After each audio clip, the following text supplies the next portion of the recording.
Hi, and welcome to Mr. Bowman Makes. I'm Josh Bowman, and I am a primary school teacher, hence why it's called Mr. Bowman Makes, because that's what my kids call me.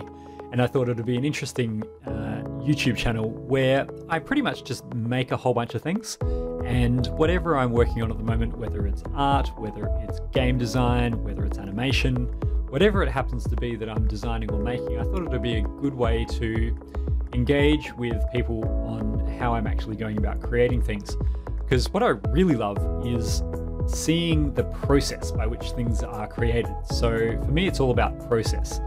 The end result, yeah, I'd like to have a nice end result, but for me, being able to see how people create their work, whether it's art or programming or film, whatever it happens to be, I'm really, really interested in people's process.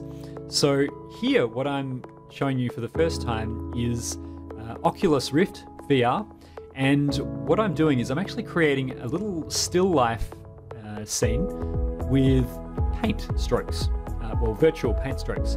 And so what I'm doing here is I'm just trying to figure out how to actually paint in virtual reality.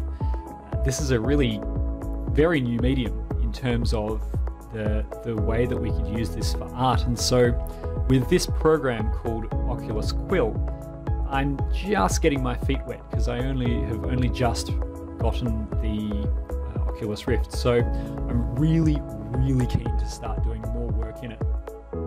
And here you can see me just experimenting with how I'm actually going to start painting this. So the process that I've been starting to use is a process taught to me by a man called Goro Fujita. And he was working at Oculus Story Studio until Facebook shut it down, which was pretty sad really, because the studio was making some really fantastic stuff, and this program was part of that studio. So I'm really hopeful that this program continues to be developed in some way, because I would really love to see this taken further. It's such an interesting experience to paint in virtual reality, where you're seeing the paint strokes come out of thin air in a sense. You can see me in the video here just painting away, and what you can't see is me just sort of pulling on the trigger, which is part of the Oculus Touch controller. And every time I pull on the trigger, it paints a stroke in the actual scene. And so none of this is actually snapping to any geometry. It's actually being painted one stroke at a time. Wherever I put my hand in space, the program is copying that exactly. And so I'm not sort of painting over the top of the model at all.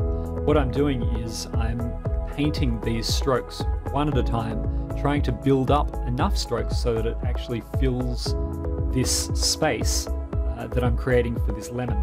So what I've done here, what you can see me doing at the moment, is I'm just putting some opacity on a layer that I've already created, which has some really large paint strokes that I've put there.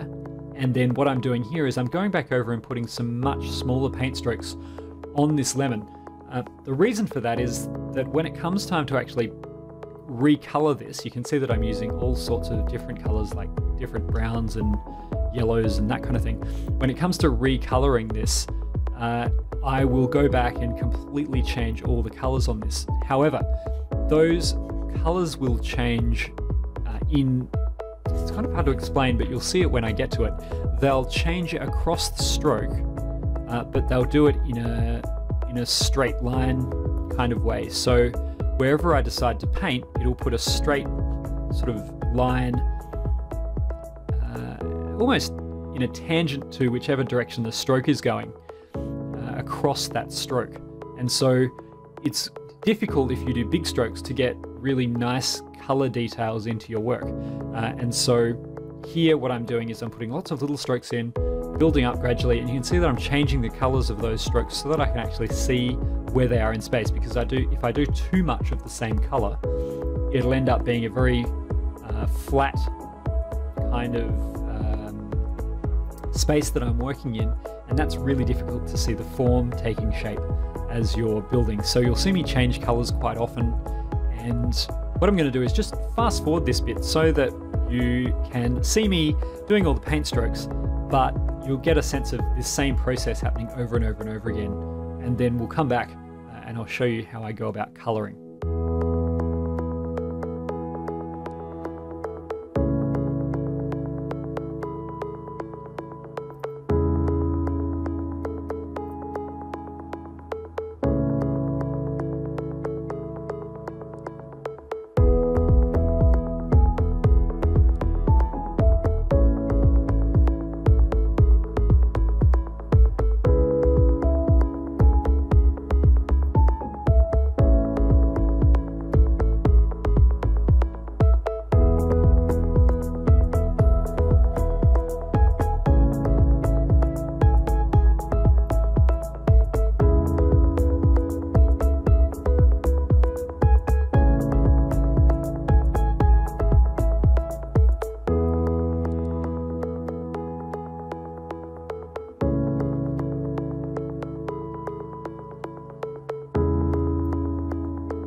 Okay, so I've finished painting all of the geometry for this slice of lemon. And as you can see, again, the paint strokes, they're not colored in a way that would actually look like a lemon. They're simply just colored randomly so that I can see where they are in space. And what you can see here is some previous paint strokes that I've done of a plate and a couple of grapes. So this is going to be part of a larger still life piece that I'm working on. And I'm still trying to figure out what other potential pieces of fruit I might put on my plate. But I just started with grapes and a slice of lemon because I saw a cake in a shop recently that had a really amazing slice of lemon on top of it, and the light was shining down through it. And just the caustic lighting, the glow that was coming through the lemon was just so amazing to see, and I just got so inspired and needed to go home and try and paint it in 3D. And so that was actually the original inspiration for doing this still life, was just seeing a little slice of lemon in a shop. So I took a couple of photos of that lemon, but I'm trying to here do it from memory. And so even though you saw the still life reference photo that I had while I was painting, that was actually for the grapes. I was trying to figure out how to get some caustic lighting on the grapes. But what I'm doing here is I'm now going back and recoloring all of those paint strokes using the recoloring tool that comes in Quill.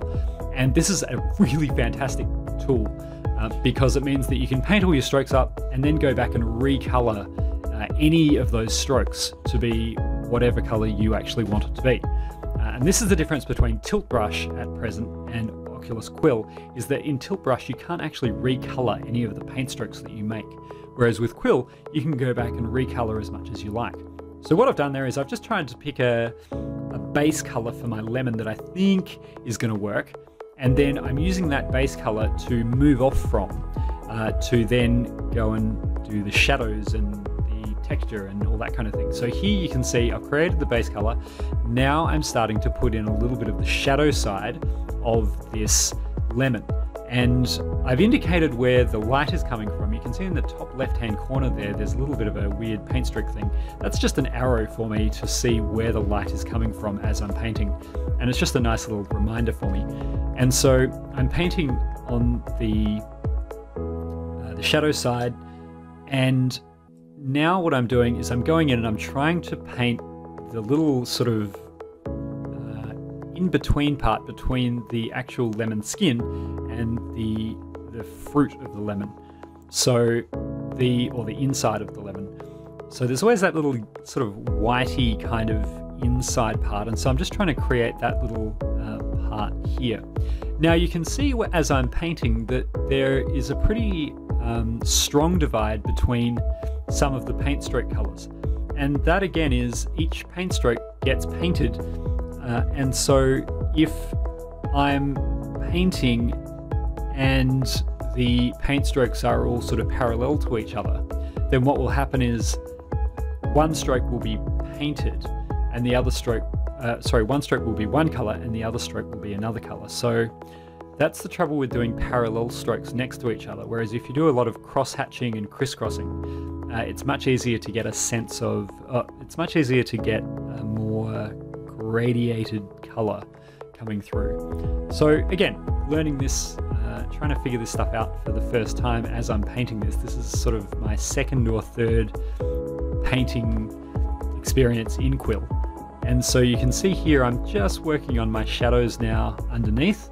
And what I'm going to do is just speed this up a little bit so that we can get a little bit faster and we can just sort of kick things along a little bit quicker than what's happening at the moment.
So here are the beginnings of our lemon slice in Quill, and the colors are getting there, but they can always use some more work. This is a first pass, trying to figure these things out, and you can see that I've done the same kind of thing on the grapes, trying to figure out that caustic lighting with a little bit of a see-through sense to the grapes and the lemon. So I hope you've enjoyed this first installment of painting in Quill. I've certainly enjoyed learning about Quill and all the interesting things that it can do. Until next time, bye for now.